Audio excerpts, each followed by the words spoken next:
Sorry. Okay, but we are now recording. So I'm Claire. I'm the founder and CEO and business psychologist at See Her Thrive. And to give you a bit of context, I live with various different hormone-related challenges, including PMDD, polycystic ovary syndrome, and at 37, I have started that perimenopause journey. So I completely understand how much of a roller coaster it can be. On that with you. And yes, hopefully everything we're going to share today will be useful and insightful. So that's me. Gina, do you want to do a bit of an intro? Of course, yes, I'm Gina. I am the operations manager at See Her Thrive. And I think one of the things that we love is that we have lots of lived experience. And so I'm, how old am I? I'm 34 and I'm in surgical menopause as a result of treatment for PMDD. So very young, obviously last line of treatment, but again, of quite a unique experience of menopause, perhaps for some. But I kind of get it, and I'm just really glad to be here. So I'll be manning the chat today, and if you've got any questions as we go, you can also just send me a direct message if you need to. Thanks, Gina. And yeah, let's just jump into a bit of housekeeping. So we want this to be a really safe and supportive space where we can all share and learn, and hopefully there'll be, lots of advice and golden nuggets shared on the chat as well. But importantly, we are not medical professionals, and today isn't intended to replace any kind of medical advice or guidance. And that really brings me on to the scope of the session. So we aren't going to be delving into the nitty-gritty of treatments today. That is something that would be, conversation to have with your healthcare provider. We're also not making any claims to be able to cure menopause symptoms. We're going to hopefully provide things that might be helpful to have in your toolbox.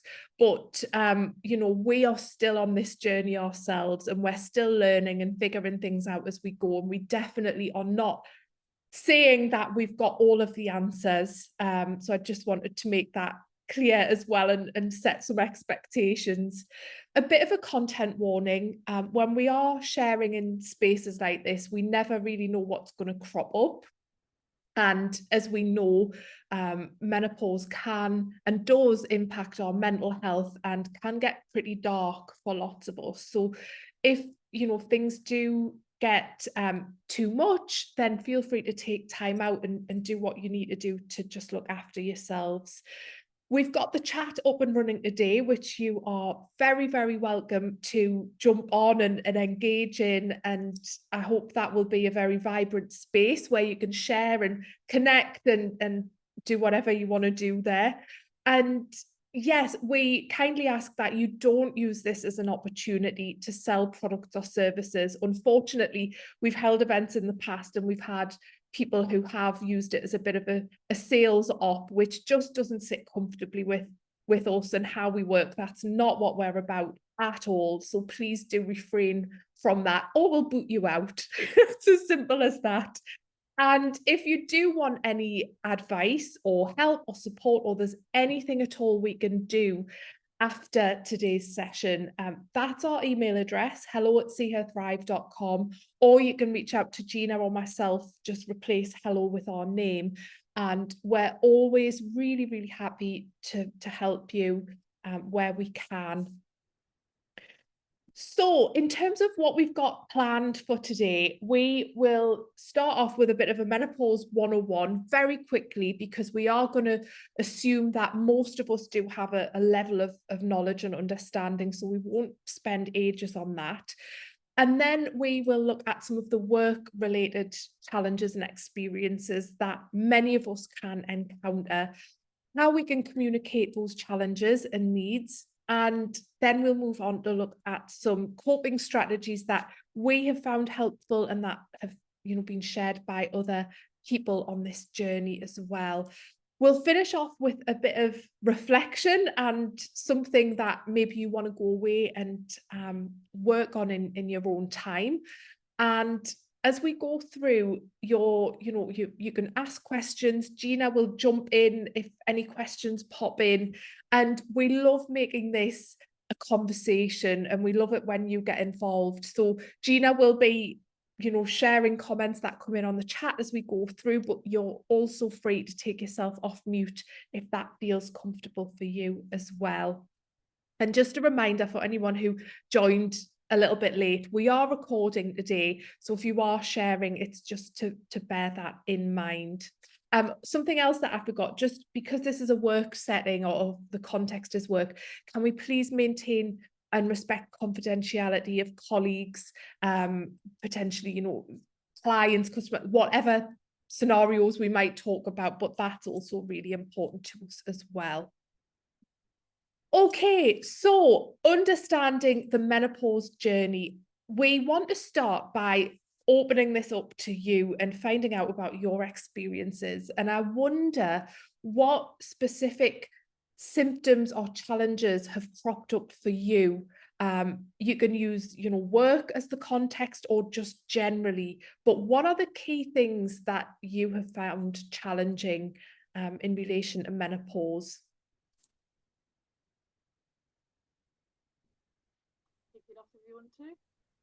Oh, fantastic. Yes, thank you. The lack of concentration, oh my God, it affects everything. How does that feel when it kicks in? I just take twice as long to do everything. I just get upset already, get in a mess. It's just hard work. It's so hard, isn't it? And especially if, for many of us, we've been able to multitask and do things without having it almost on autopilot, and to go from that to just feeling like it takes longer and wading through treacle or dropping balls, and it's really, really difficult. I really feel that, and it's something that I'm sure lots of us are relating to right now. Absolutely. And I think it kind of some of the things that are coming up in the chat as well, and I think it all kind of links, is that confidence, that it can kind of knock your confidence as well. And also as a result of that, anxiety. People are talking about brain fog, anxiety, weight gain, hot flushes, such a really wide range of symptoms. And I know a lot of those I've experienced as well. Yeah, and that impact on our confidence, I think that's something that can often get missed out of the conversation. We talk about the physical, psychological, and cognitive symptoms, but the overall impact, it really, really does affect our confidence, our self-esteem, our identity. Who is this person now? Who am I?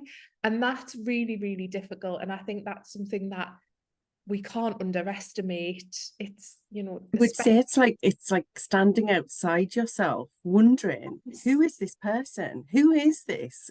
Yeah, that's really weird.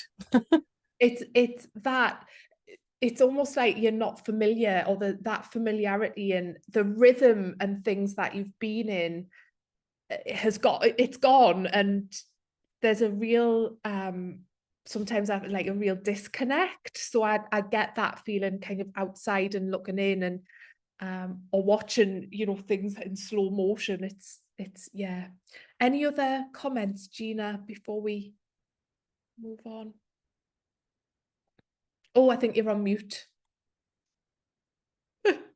Sorry. Yeah, there's been lots, but I feel like we've kind of covered the Yeah. And so just in case, because I'm aware that there might be some people here with us today who haven't had any kind of menopause training or education, and that I'm sure applies to many of us.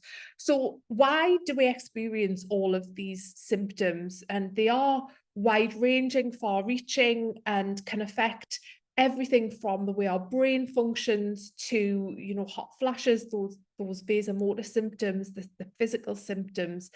And a lot of it is to do with fluctuating and declining levels of estrogen. But we also need to remember that progesterone and testosterone are fluctuating and in decline as well once we enter this period called perimenopause.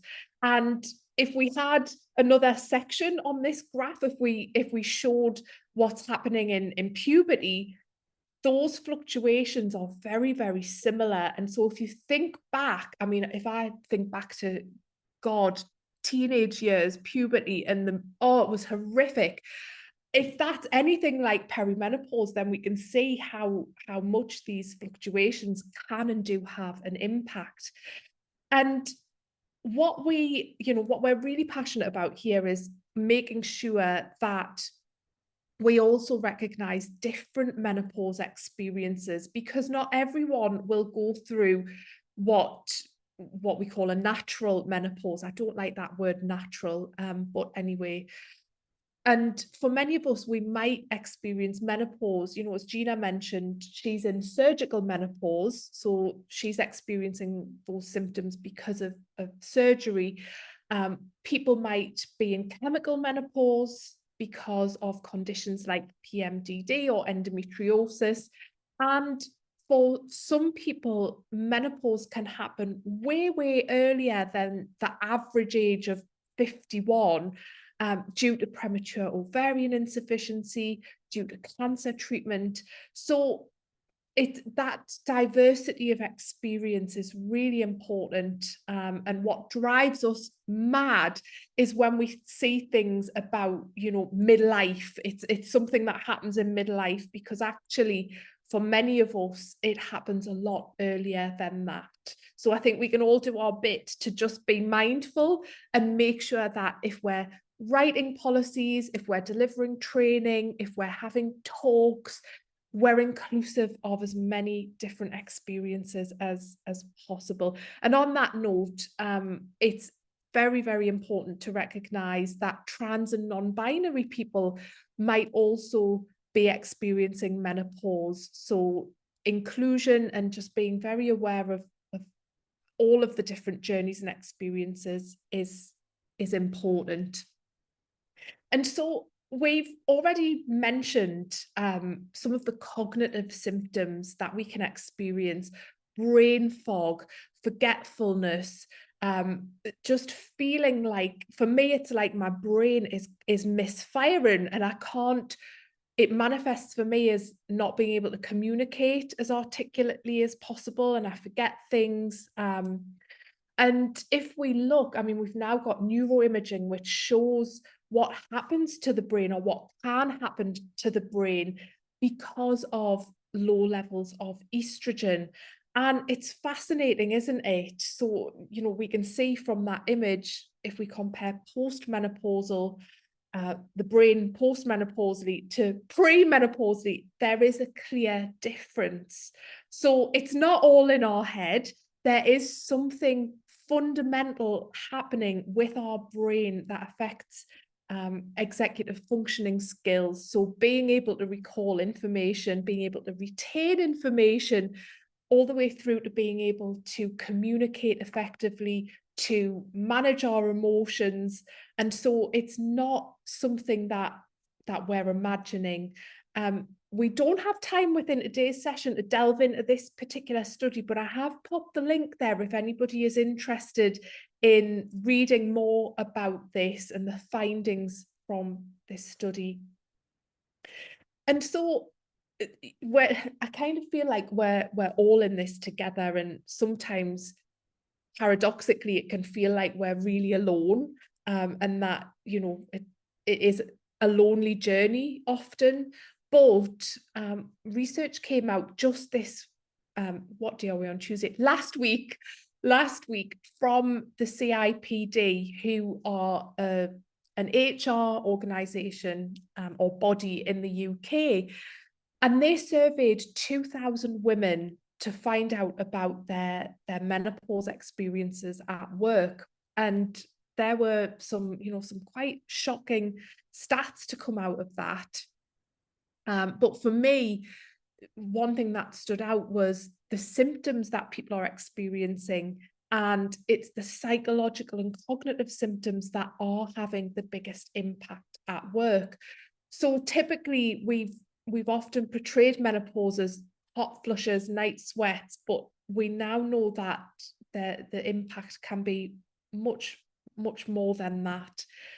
And for over half of the people in this survey, they could recall a time when they had to take time off work. So if that, if that relates to you, if that's something you've experienced, you're definitely not alone in that.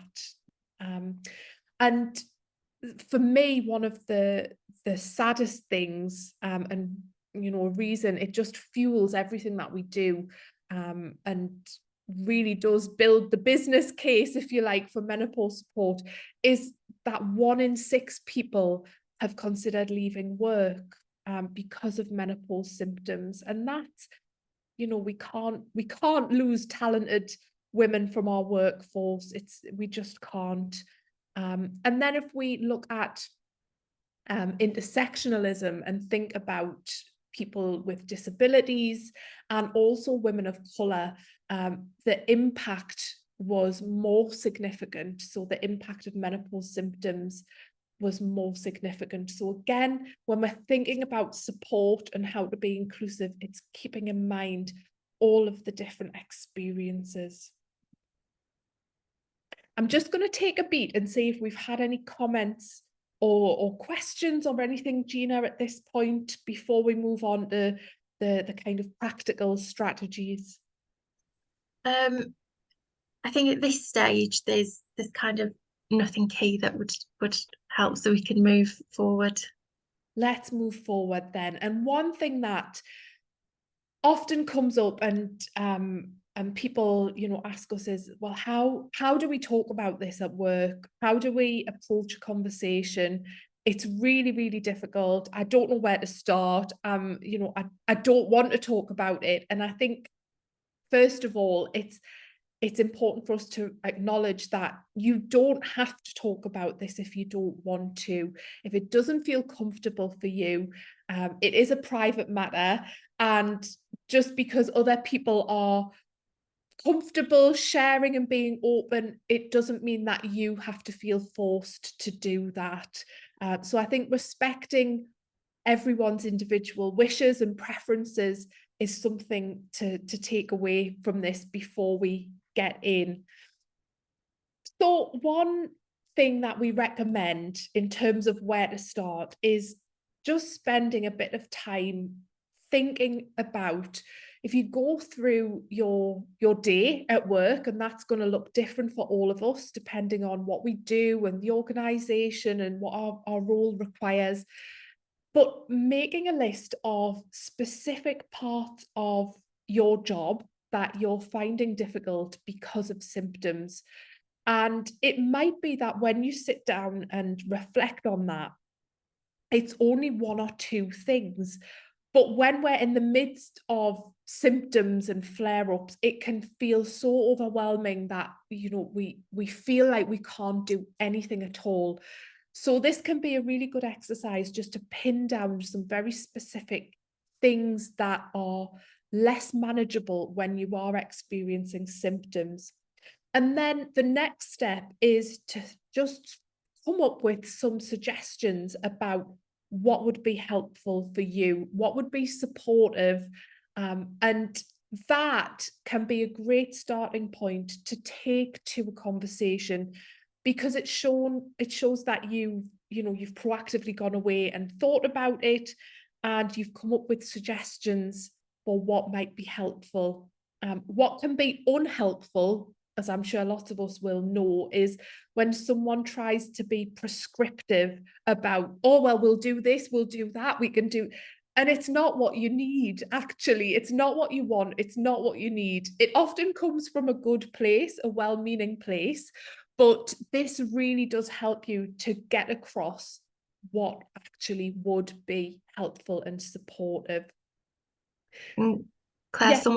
someone's said that sometimes it helps to tell one person, so say your manager, and that they feel much more comfortable being able to take the odd day off due to a build-up of the symptoms when they've got their manager, sorry, in a knowledgeable and obviously supportive position. That's great. And it's amazing, isn't it? I think often it's only after you have a conversation that you realize how much you'd been masking and covering up, and the energy that's required to do that. So I'm so glad to hear you've got a supportive manager who you can talk to. And, it doesn't need to go any further than that. If you've got one person who you can be open with, who can, give you that flexibility, that's fantastic.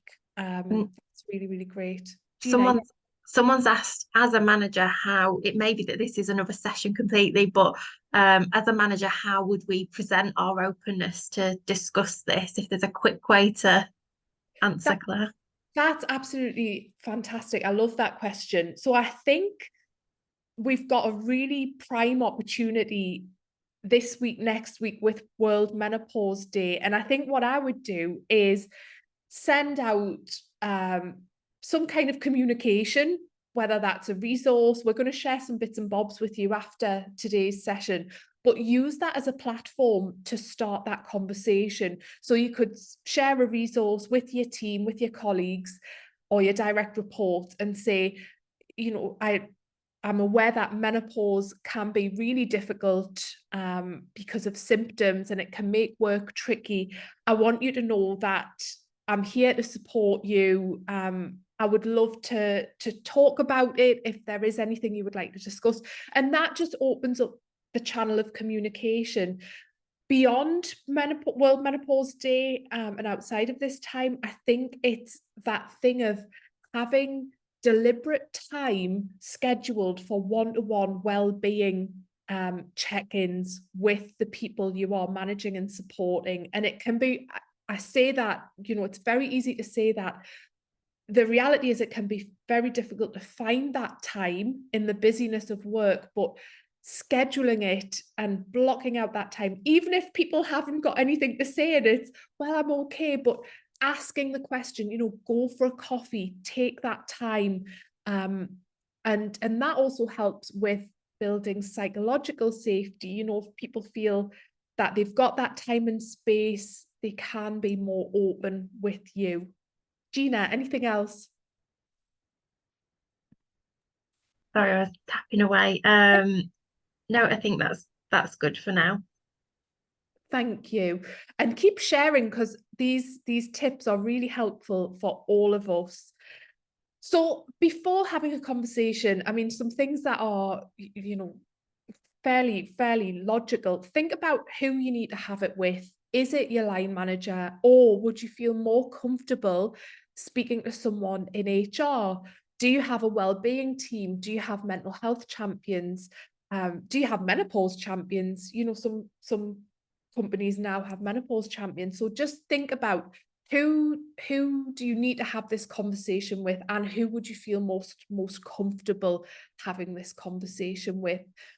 Go in with your list that you've come up with, and that can be a really good scaffold for the conversation and act as a good starting point. And it can be as simple as saying, if you don't want to say it's menopause, you could say, I'm having some health related challenges at the moment, and the symptoms are making these aspects of work difficult.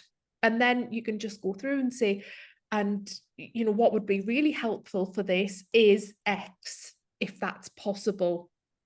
And that opens up that conversation. It's unlikely you're going to get things resolved and the right support in place straight off the back of that first meeting. This is probably going to be an ongoing conversation, and good management practice suggests that it would be something that you're checking in with regularly. If you do share, if you do disclose something, your confidentiality should be respected. So if things are shared beyond that space without your permission, that's actually, you know, serious and is something that you might want to escalate, because there is a breach of confidentiality there. And sadly, we have heard from people who have confided in someone and then it has been shared with the wider team. So just, you know, being very clear about who you do give permission to be involved at any stage, I think can be helpful. And Claire, a couple of people have mentioned that they're in either all male teams or environments, Yeah. and that kind of feeling like an additional challenge when starting these conversations. Is there anything you'd kind of add with that in mind? Do you know, I think sometimes, I mean, it's understandable that we feel that barrier with male colleagues. And yet the sessions that we've delivered to male colleagues, we do run male only sessions because we think, you know, we believe that male colleagues and allies need that safe space as well to learn about menopause. But the questions and the curiosity, you wouldn't believe, you know, from men who are so eager to be let in and to learn about this. So what I would say is, if you're worried about making other people feel uncomfortable or embarrassed, or you're putting off having that conversation because you're feeling that yourself, maybe start off by saying, this is a really difficult thing for me to talk about.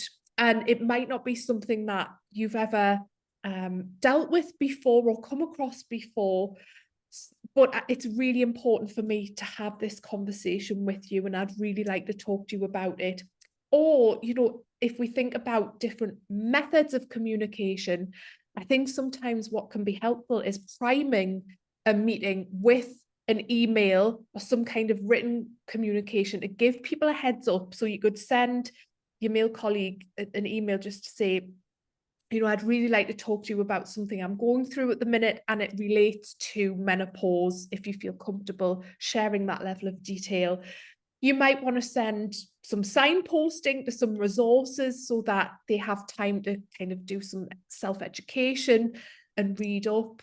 But ultimately, I think it's not a conversation that we're used to having every day, and it is still seen as a taboo topic. So there might be those uncomfortable feelings. And at the same time, a lot of really important, crucial conversations are uncomfortable, and we've just got to bite the bullet and kind of get through that and know that we can get through it. Nothing's going to happen. And yeah, don't deny ourselves the support that we would benefit from because we feel ick. That's, I know, again, it's easier said than done, isn't it? But yeah, anything else, Gina? No. No, that's it. I wonder if that's my 2 pennies worth, but I wonder if anybody else has advice for, you know, approaching a conversation. Maybe you've had a really positive experience and have some different techniques. We'll just pause for a minute and see if anybody does, and I'll have a sip of my tea. And I should have said at the beginning, both Gina and I are battling a cold and a cough, so excuse the tea, it is medicinal.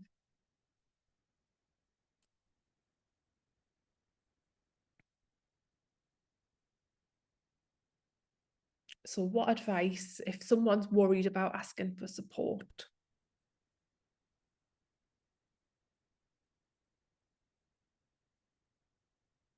I can see lots popping in on the chat.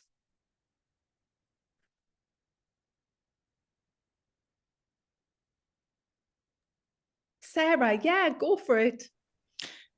I was going to say that I think for me, you know, when you are worried about asking for support, is that it's normally about who it is that you're thinking about asking for the support that creates the worry. So if you're thinking about asking for support at work and that's worrying you, then for me, you just keep trying other channels until you find someone that makes you less worried about asking them for support. So if, like me, you don't have a mother or a sister or a female friend or something like that, and you don't feel comfortable at work, and you don't feel comfortable about going to HR, and you're lucking out with a GP, then here we are today. You know, this is this is an advice channel that, you know, I was kind of looking around for, and made me feel less worried about asking for support and talking up about it generally. Oh, I'm so pleased to hear that. And yeah, that's such solid advice. Thank you. And sometimes connecting with people who just understand and get it can give you the courage and the confidence, that belief to just, you know, lean into it.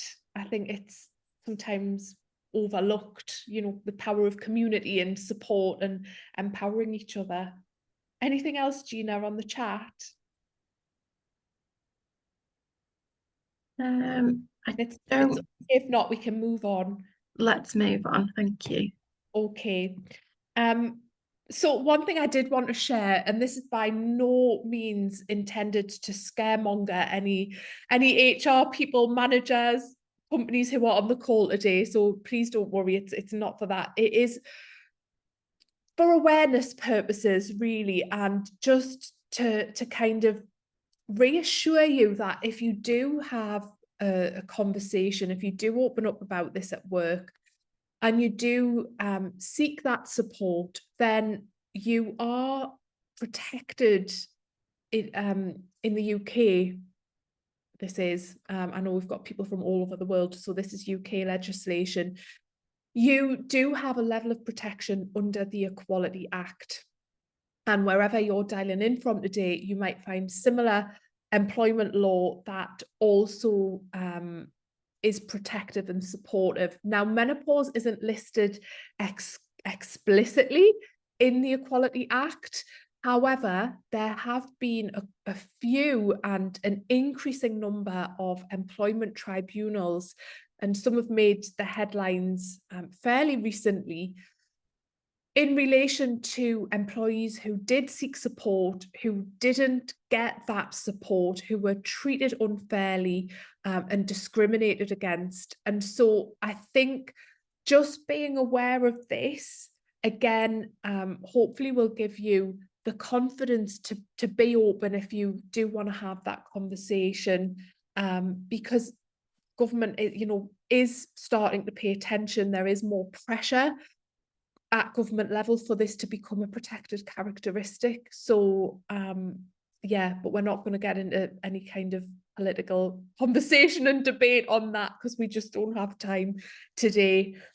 But what that means, sorry, just wrapping up that point, what that means in real terms is if you disclose menopause or even something like PMDD, endometriosis, just because it isn't listed as a condition under the Equality Act, it doesn't mean that it doesn't meet grounds for disability. And we define disability in the UK as something that is life impacting. It makes daily activities difficult and it's long term, so it lasts over 12 months or more. So you can see how on an individual level, if you are experiencing severe menopause symptoms, that could be looked at under the Equality Act.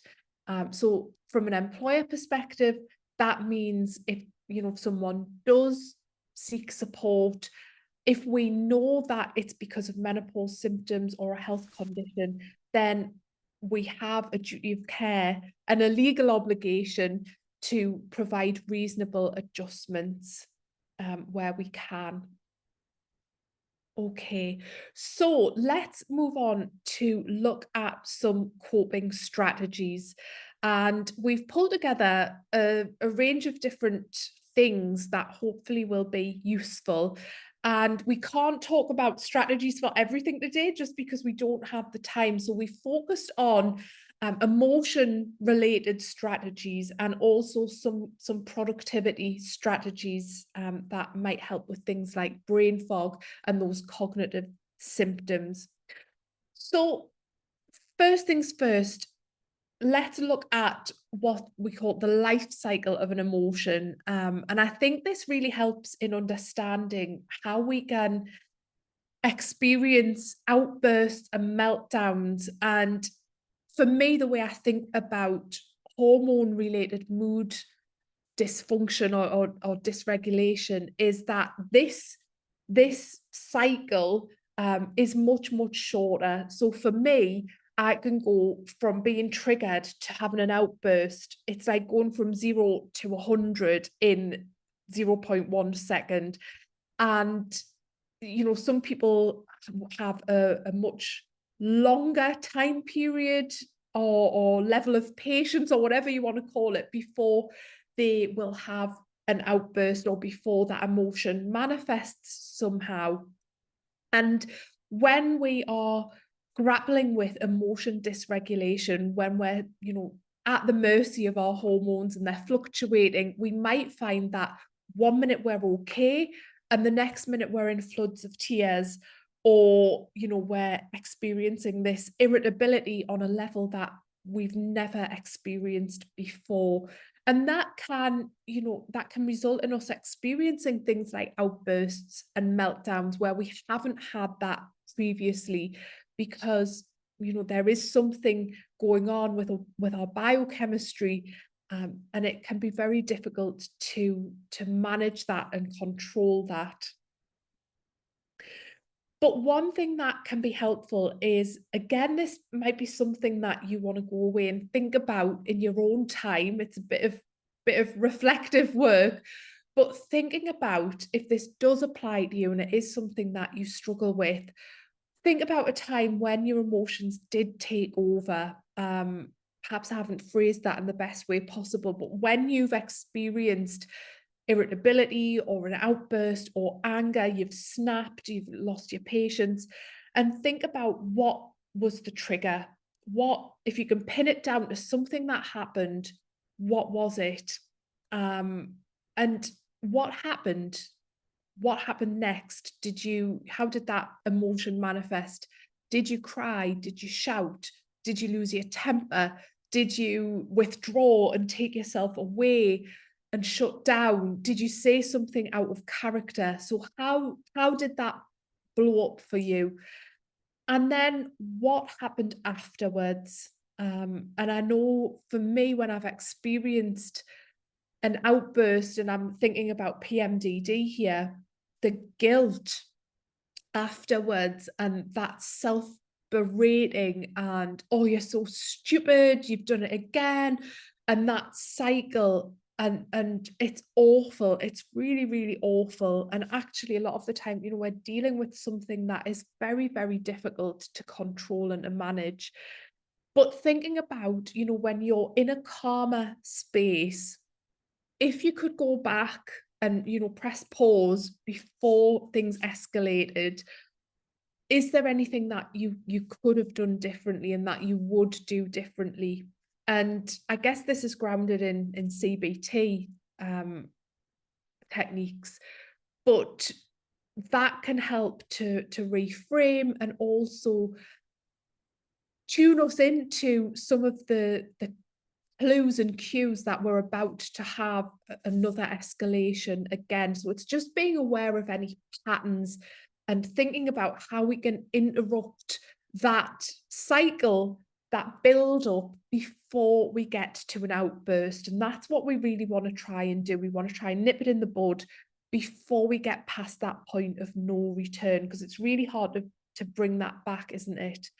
And I call this, and this is, you know, my personal label, so but damage limitations. These are my damage limitation strategies, and that's the mode that I, you know, my self-talk is, right, you need to go into damage limitation mode, and that's how I frame it, and that's a signal to myself of, right, okay, you need to get out of this situation. I feel it in my body. I feel my, you know, my heart racing, blood boiling like a volcano. And for me, the way I have to deal with it is get out of the situation. Often that involves setting a very hard boundary. So saying something like, I'm finding this really difficult right now. I need to take time out and go away and recalibrate, and I'll come back to you. But I'm not in the right space to continue this conversation, and just kind of shut it down at that point. Don't engage any further, and then look for emotion regulation techniques. And sometimes, you know, it's all the tools in the toolbox. Sometimes it's one thing. this will be different for all of us. Maybe there's nothing here that is relevant to you, so feel free to share what works for you.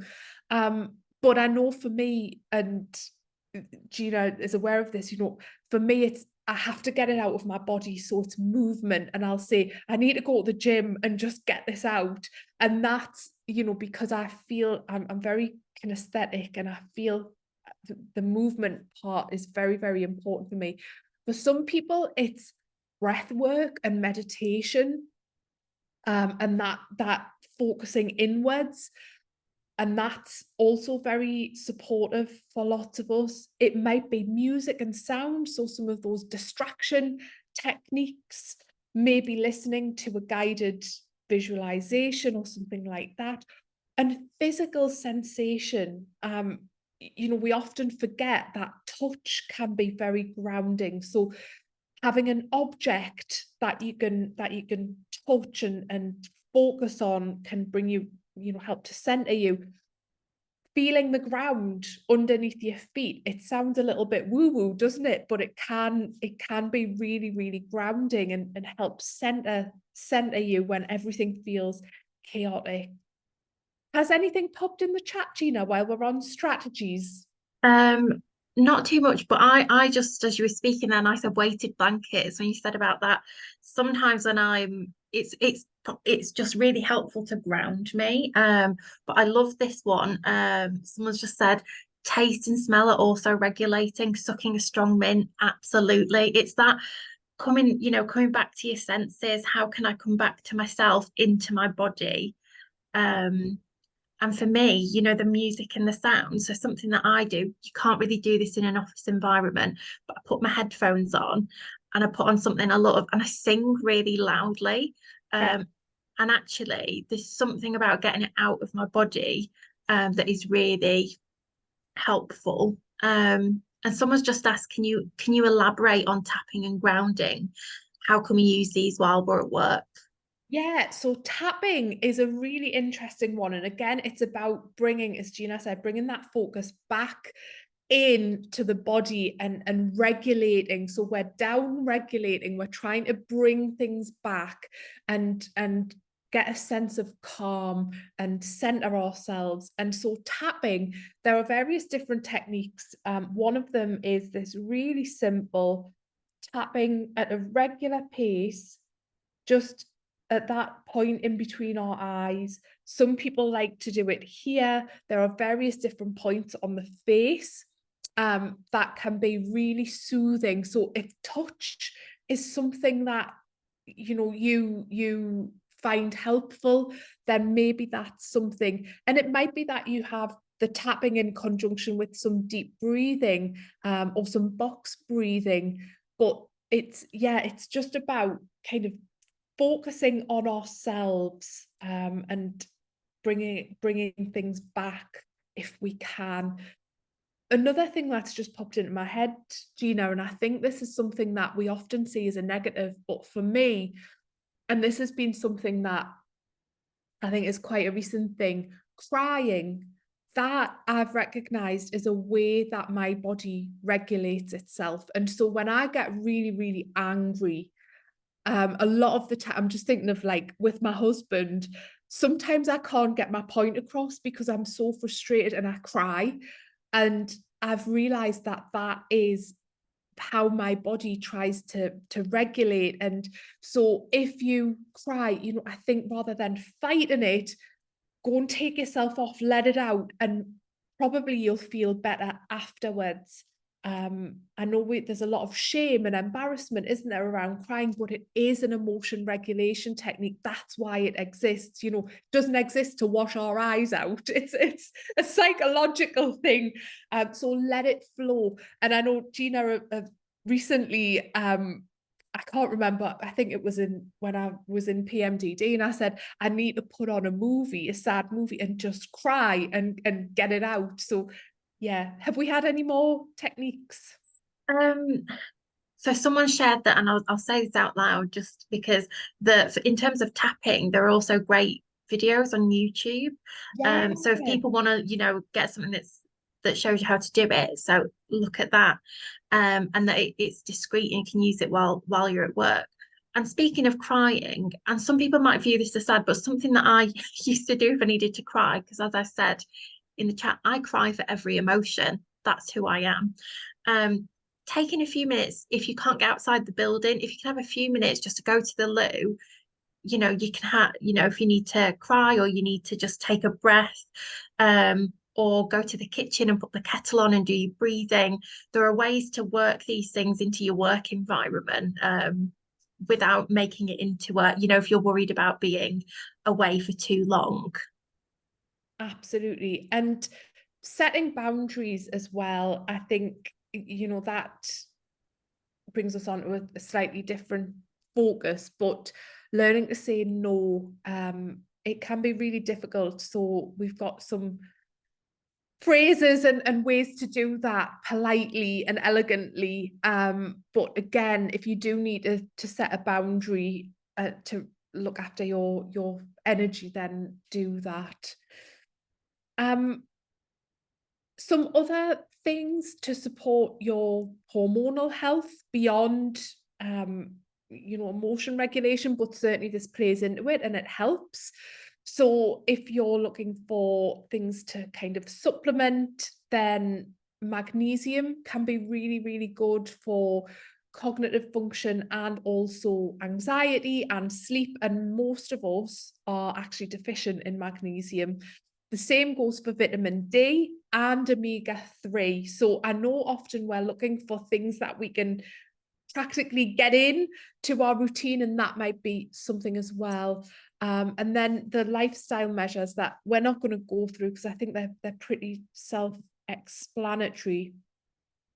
But certainly making sure we've got those foundational things in place, when often, when we're feeling bad, often things like staying hydrated, and sleep. I know it's very easy to say that, isn't it? But when you're grappling with insomnia, but can you grab a nap?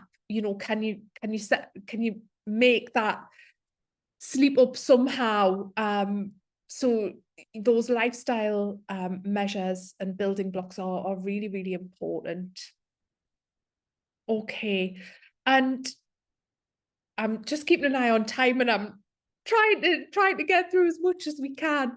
And it can be a difficult time, but it's also a time where lots of people talk about, it's a time where actually it might bring into focus different things, and it's a good opportunity to take a step back, to zoom out, to do some reflecting, to do some evaluating, see where things are at, and maybe make some changes. And it might be that you have to make those changes because you're feeling different about things now, or your capacity is different.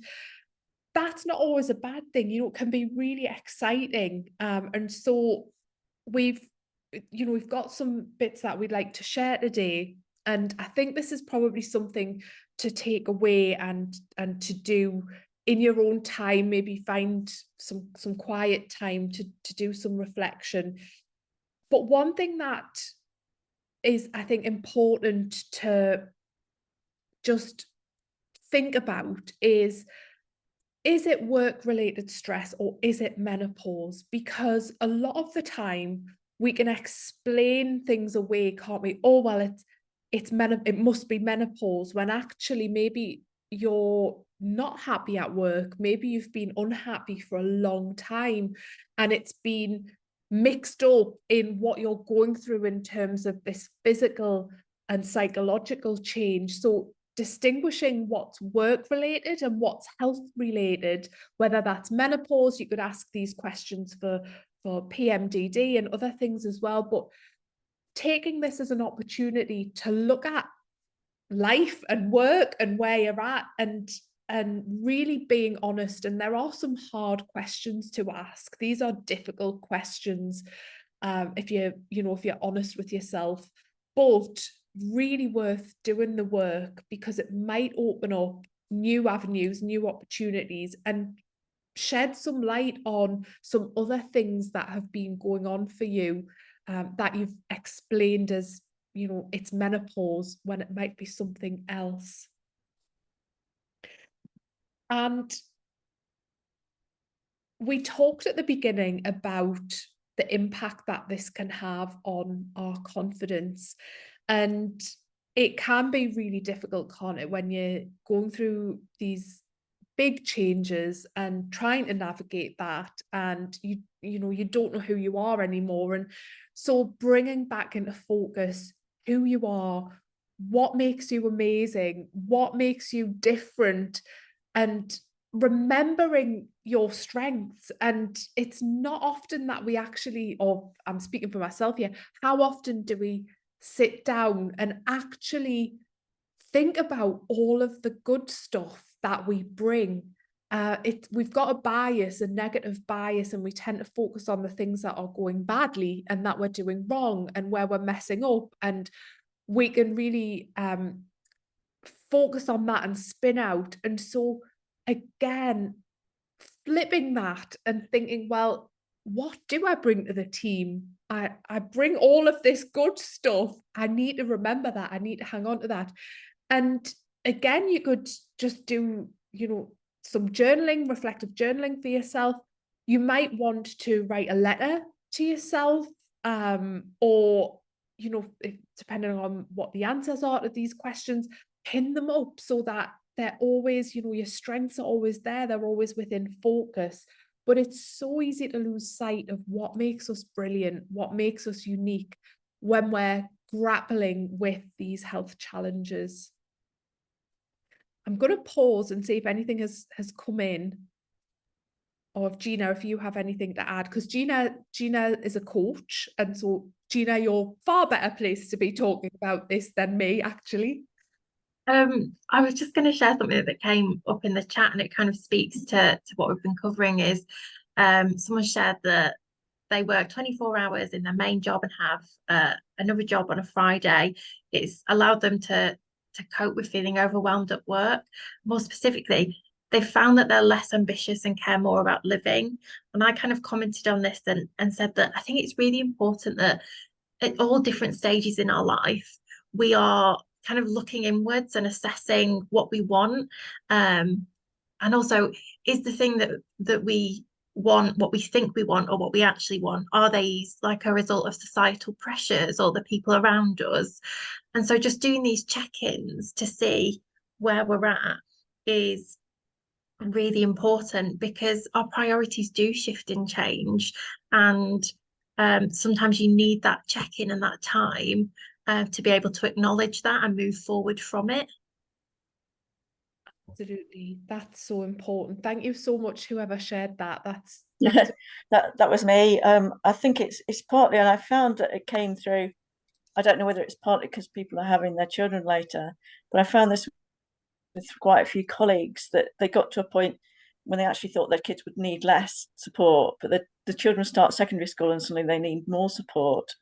And also then there's this, but it seems to be, you know, I don't know whether it's the menopause coming through and changing your brain chemistry, but there's just this suddenly this change in what you find most important in life, and recognizing that maybe you've achieved what you wanted to achieve to a certain extent in your career, if you're my age, and that actually you're looking at and you realize what you've missed in building up that career. And I think part of this was focused on, I saw it happening to friends beforehand anyway, and the business lost quite a lot of women of a similar age as they went off to other things. I think it's been emphasised by going through COVID, when people had that enforced downtime and were able to actually look at their lives. So that's what happened. That's why I made the decision to change. Thank you so much for sharing that. And I wish we had the time to talk more about that today, and career change, and because actually that is a very it's something that a lot of people do, if we've, you know, off the back of going through a physical change, it's often a signal for making other changes. Perhaps we can do a part 2 another time and delve into that. Is there anything else on the chat, Gina, you wanted to know? I guess just wrapping this part up, then it's a really good opportunity to just bring into focus what's important, you know, and that's values based, isn't it? So strengths are really important, and underpinning that, it's values, you know, what is important to you. And I know certainly that's changed for me, and continues to change. I think Gina, you made a really good point about life stage and depending on what's going on, and yeah, maybe being more conscious about having that time to introspect, and yeah, it's really important, and we can just lose that in the busyness of life. And we do that thing, don't we, as women, where everyone and everything else comes first, and taking the time to look inwards. Maybe that's a commitment we can all take away from today. So we are going to wrap up because we're getting to the end of the session, sadly. But before we do, I just would love to give you an opportunity for any final thoughts, reflections, advice, anything you'd like to share with the group. You can drop it in the chat, or you're very welcome to take yourself off mute and share that way. And as we're wrapping up, just to say a huge thank you for being here today, for your time, your energy, to everyone who has shared so openly. I feel it's wild, isn't it? This is a virtual session, and yet I feel so supported by everyone who's here. And that's really powerful. So thank you all for bringing that today. And I hope you found it helpful and enjoyable, and yeah, just give a few moments while people are sharing their final thoughts or advice.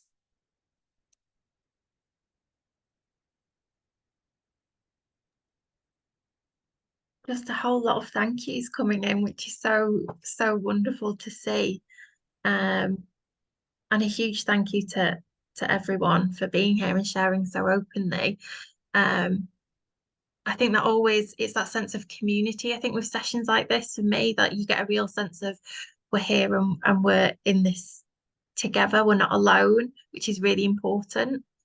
Absolutely. And as we said at the beginning, and it isn't an empty, here are our details, get in touch. We absolutely love connecting with people. It's why we do what we do. And if you ever want a cuppa and a chat, or you just want to talk to people who get it, we're here, as well as doing all of the workplace stuff, the training, the talks, and that side of things. Ultimately, we're on this journey too, and never want anyone to feel alone or like there isn't support out there, because it can be really difficult.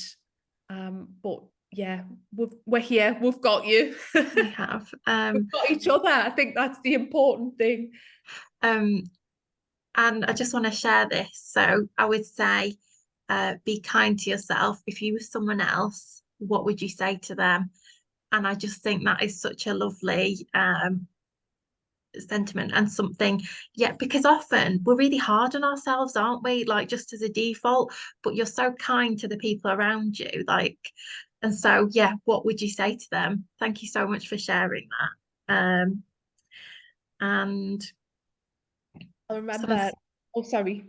no, I was just gonna say what someone else has said, what strong women we all are. Look at what we cope with through life. And someone else has said it wasn't until I got to the point of I can't carry on and my headspace was then in the right place to make some changes, because sometimes it's timing, isn't it? You're not ready to make changes. Yeah, absolutely. Brilliant. Thank you so much for sharing. Thank you.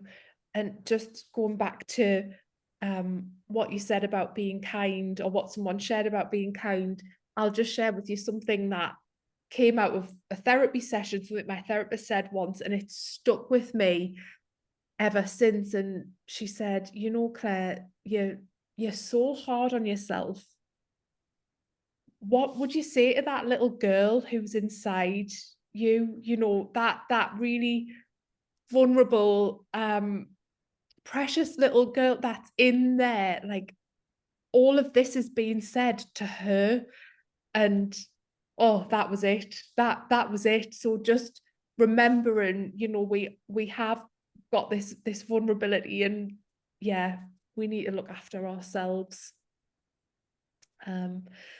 So everyone, thank you again. We have gone just a little bit over, and I know that you've probably got lots of things to be getting on with, but we're really, really grateful for you being here. I hope it's been helpful, and yeah, we'll follow up with an email, so keep an eye out for that. And in the meantime, if there's anything at all we can help with, then feel free to reach out at any time. But thank you for being here,